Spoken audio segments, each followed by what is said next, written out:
سرکار دو عالم صلی اللہ علیہ وسلم مسجد نبوی کے اندر تشریف فرمائے، صحابہ اکرام کا حلقہ آپ کے ارد گرد لگا ہوا ہے، صحابہ اکرام آپ کے اس طرح ارد گرد بیٹھے ہوئے ہیں جس طرح چاند کے ارد گرد ستارے ہوتے ہیں، جس طرح چاند کے ارد گرد ہالہ سی بنی ہوتی ہے، روشنی سی بنی ہوتی ہے۔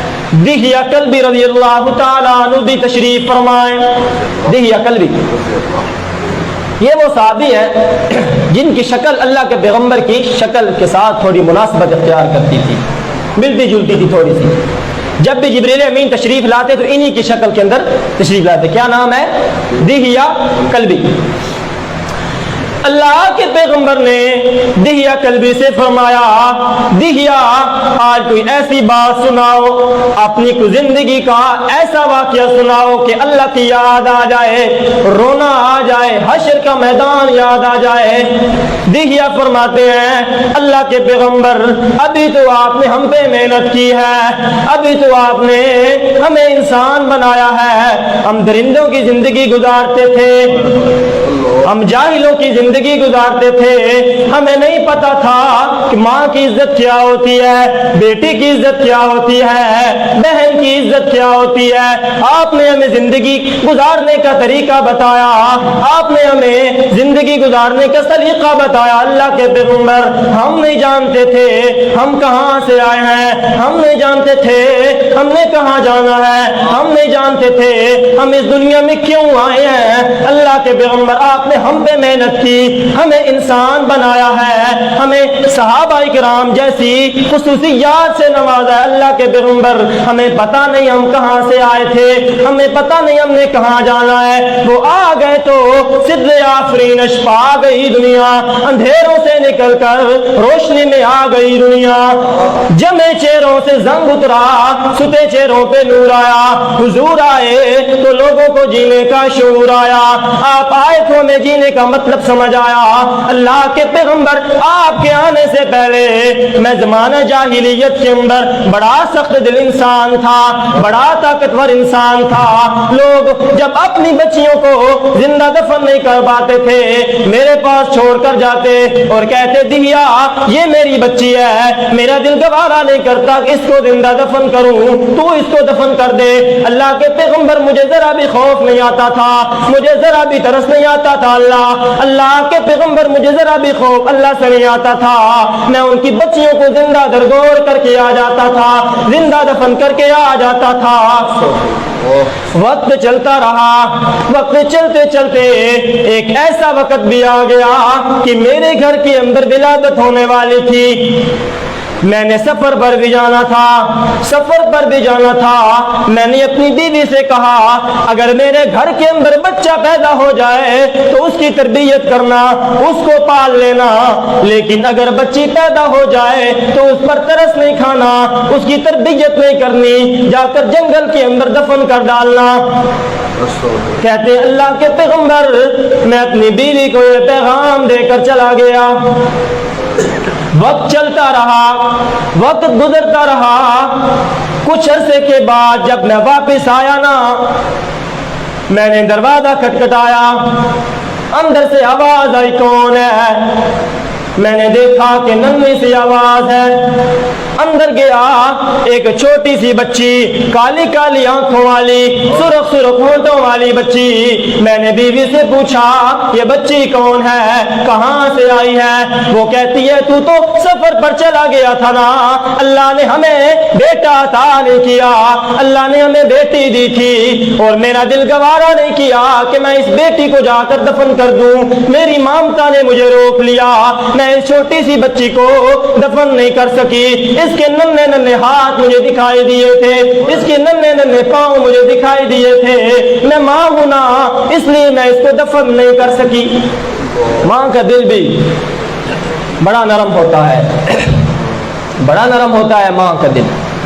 یہ تو ہماری بدقسمتی ہے کہ ماؤں کی عظمت نہیں پہچانتے، ماؤں کی شان نہیں پہچانتے۔ تابش کہتا ہے ایک مدت سے میری ماں سوئی نہیں، ایک مدت سے میری ماں سوئی نہیں، میں نے ایک دن کہا تھا ماں مجھے ڈر لگتا ہے، ایک دن میں نے کہا تھا ماں مجھے ڈر لگتا ہے، اس کے بعد میری ماں راتوں کو سوتی نہیں ہے کہ میرے بچے کو ڈر نہ لگ جائے۔ اپنی ماؤں کی، اپنے والدین کی شان کو پہچانیے، یہ بار بار نہیں ملا کرتے، ایک ہی بار ملتے ہیں۔ قرآن کہتا ہے وَقَضَىٰ رَبُّكَ أَلَّا تَعْبُدُوا إِلَّا إِيَّاهُ وَبِالْوَالِدَيْنِ إِحْسَانًا۔ میرا بندہ تقدیر کے قلم نے دو فیصلے کیے، ایک یہ فیصلہ کیا کہ میرے ساتھ کبھی شرک مت کرنا، دوسرا یہ فیصلہ کیا کہ اپنے والدین کی کبھی نافرمانی نہ کرنا۔ اللہ نے دو فیصلے ایک جگہ پر کیے، شرک نہیں کرنا، اپنے والدین کی نافرمانی نہیں کرنی۔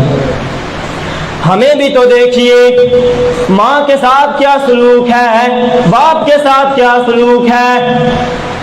باپ بوڑھا ہو جاتا ہے، ماں بھی بوڑھی ہو جاتی ہے، اگر کوئی وہ آپ کو مشورہ دے دے تو آپ کہتے ہیں ابا جان آپ کو نہیں پتا زندگی کے معاملات کا، آپ نے تو گھر رہنا ہوتا ہے، ہم نے باہر جانا ہوتا ہے، ہم سے پوچھئے زندگی کیسے گزارتے ہیں۔ ماں کوئی مشورہ دے دے تو ہم آگے سے کہتے ہیں ماں آپ کو نہیں پتا زندگی کے معاملات کا، آپ نے تو گھر رہنا ہوتا ہے، ہمیں زندگی گزارنے دیجیے گا۔ ہائے ہائے نہیں نہیں نہیں میرا بھائی میرے دوست، تو ابھی چھوٹا تھا، تجھے زندگی گزارنے کا طریقہ نہیں پتا تھا، انہوں نے تجھے زندگی گزارنے کا طریقہ بتایا، تجھے چلنا نہیں آتا تھا، انہوں نے تجھے چلنا سکھایا، تجھے بولنا نہیں آتا تھا، انہوں نے تجھے بولنا سکھایا تھا، تو کچھ بھی نہیں جانتا تھا، انہوں نے تجھے بار بار باتیں سمجھائی، تو ایک چیز پوچھتا تھا ابا یہ کیا چیز ہے، ابا تجھے بتاتے اس کا نام یہ ہے، تو پھر پوچھتا تھا ابا یہ کیا چیز ہے، بار بار تو پوچھتا تھا ابا اس چیز کا کیا نام ہے، تیرا باپ تجھے بتاتا تھا۔ اب یہ تو دہیا قلبی اپنی بیوی سے کہتا ہے تو نے دفن کیوں نہیں کیا؟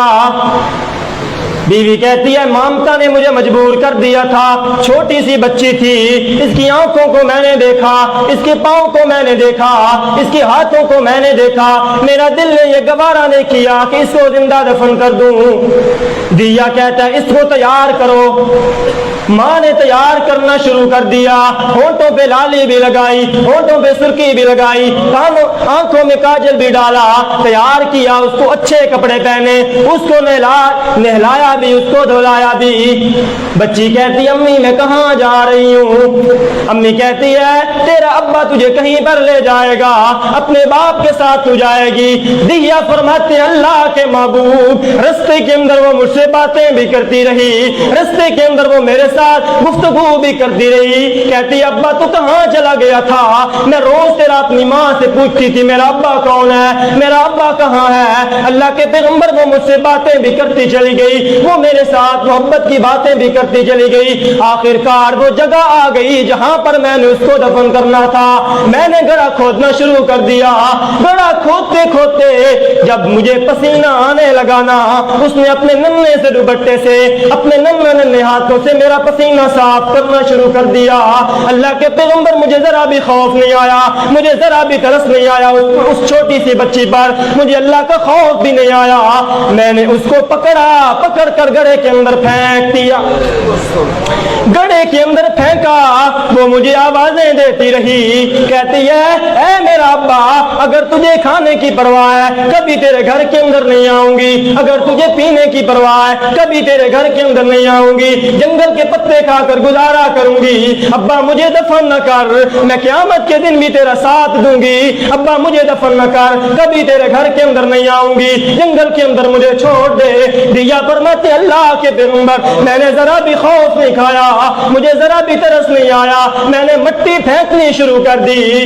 اس بچی کی آخری آواز میرے کانوں میں ابھی تک گونج رہی ہے، جب میں نے آخری بار مٹی پھینکی نا، وہ مجھے کہہ رہی تھی ابا قیامت والا دن ہوگا، میں تیرا گربان پکڑوں گی اور تجھ سے پوچھوں گی اے میرا ابا بتا تو صحیح میرا قصور کیا ہے، مجھے کیوں دفن کیا تھا؟ اللہ کے پیغمبر یہ واقعہ سن رہے ہیں، یہ بات سن رہے ہیں، دہیا بھی رو رہے ہیں، صحابہ اکرام کی آنکھوں سے آنسو آ گئے، اللہ کے پیغمبر کی داڑھی مبارک کر ہو گئی۔ اللہ کے پیغمبر نے فرمایا دہیا قلبی تیرا گناہ تو بہت بڑا ہے، تو نے بڑا گناہ کیا ہے، اللہ کو تو نے ناراض کیا تھا، لیکن میں آ گیا ہوں نا، میں رسول بن کر آیا ہوں نا، قرآن لے کر آیا ہوں، مقام لے کر آیا ہوں، مرتبے لے کر آیا ہوں۔ ان الاسلام یہدم ما کان قبلہ، اسلام جتنے گناہ بھی ہوتے ہیں سب کو مٹا کر رکھ دیتا ہے۔ جاہلیت کے اندر تم نے جتنے بھی گناہ کیے تھے، تم نے میرا کلمہ پڑھ لیا ہے نا، اس لیے اللہ نے تیرے سارے گناہ معاف کر دیے۔ یہ اللہ کے پیغمبر کی شان ہے۔ ثم جاءکم رسول، پھر تمہارے اندر ایک عظیم الشان رسول آئے گا۔ اللہ تبارک و تعالیٰ سے دعا ہے کہ عمل کرنے کی توفیق عطا فرمائے۔ وآخر دعوانا الحمدللہ۔